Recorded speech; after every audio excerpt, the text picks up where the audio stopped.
Sadgurunath Maharaj Ki Jai, and welcome to Jagadambe Reads the Holy Books of India, Bhaktavijaya174. As you may remember, Joga was given a silk raiment he didn't want. If water is placed at the roots of a tree, it gives joy to the tree. Food and raiment should be given privately to one who does not ask for it. But the merchant did not understand this, and used force in fitting Joga with the silk raiment. From there the merchant went to another part of the bazaar. Joga put on the brilliant clothing and tucked it up in order that the garment might not be soiled by the mud. He made his prostrate namaskar very carefully. Before he began to wear this garment, he had made his prostrate namaskar without any concern. But now he had lost all his aspirations, and his usual practice was hindered by the desire to keep the garment unsoiled. By noontime it had become exceedingly hot, and Joga had become overcome with hunger. So on that day he was unable to make the complete number of namaskars. Seeing the drops of perspiration on his body, he became very unhappy and said to himself, "Why is it that I find it so hard to make my namaskars today? I do not understand it." Then, letting reason work in his heart, he thought, "I see my enemy in this silk raiment. By having to look after this raiment, I have failed in my worship. Just as the full moon is swallowed up by the monster Rahu, so it would seem that it is because of this silk that I have lost my aspiration. It is as if one should serve a plate of dainty food, and then suddenly a dog should come and lick it. So this putting on of a silk raiment has brought a great hindrance to my worship of Hari.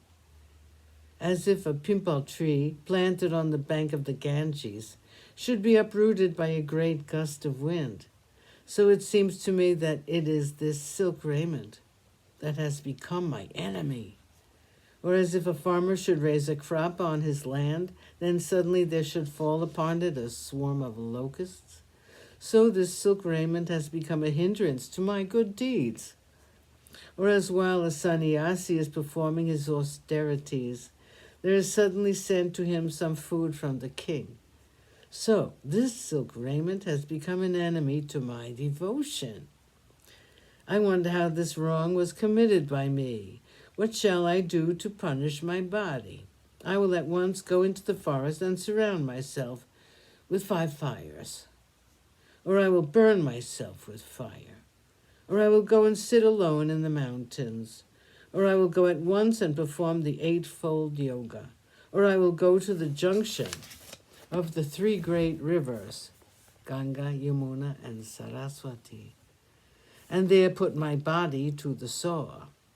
By doing so, at least the husband of Rukmini will come and meet me there. Or begging for food just sufficient to cover the palm of my hand, go and visit all the sacred bathing places. By doing so, at least the life of the world will have mercy upon me. Or I will hasten and go to the Himalaya mountains, and there I will spend my life. By that means, at least the Lord of Pandri will surely meet me. Or discarding food and drink, sit on my mat and fast. By that good deed, at least the holder of the disc, Krishna, will come at once and meet me. Or getting myself devoured by fire, perform the penance of death. By that means, the Lord of Pandri will have mercy on me. With repentance in his heart, he thus thought over the matter.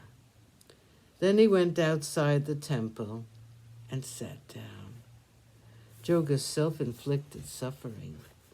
Just then a farmer was passing by driving 2 fiery oxen. There was a yoke on their necks, and the farmer was taking them into the forest. Joga, seeing him, called him to come near. Because of his repentance, tears were flowing from his lotus eyes.